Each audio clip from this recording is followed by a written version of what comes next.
Hello everyone, I am Dr. Kirti Kalavadia, gynecologist practicing at Krishna Women's Hospital. Pregnancy રહેવા માટે દરેક સ્ત્રીના શરીરમાં એક ગર્ભાશય હોય છે, બંને બાજુ એક એક અંડાશય હોય છે અને બંનેને કનેક્ટ કરતી બંને બાજુ એક એક ફેલોપિયન ટ્યુબ હોય છે. દરેક અંડાશયમાંથી દર મહિને એક એક સ્ત્રીબીજ બહાર નીકળે છે, જે માસિકના બીજા દિવસથી બનવાની શરૂઆત થાય છે.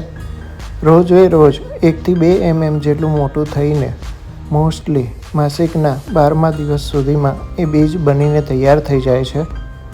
જે સ્ત્રીબીજ માસિકના 14મા દિવસે પરિપક્વ થઈ અને ઓવ્યુલેશનની મદદથી સ્ત્રીબીજ બહાર નીકળે છે.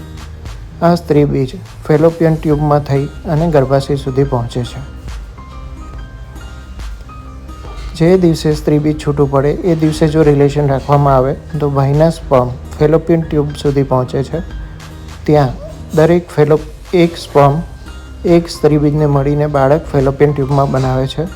જે બાળક ફેલોપિયન ટ્યુબમાં થઈ અને ગર્ભાશય સુધી પહોંચે છે, ગર્ભાશયની અંદર ચોંટે છે અને 9 મહિના સુધી ગર્ભાશયમાં મોટું થાય છે.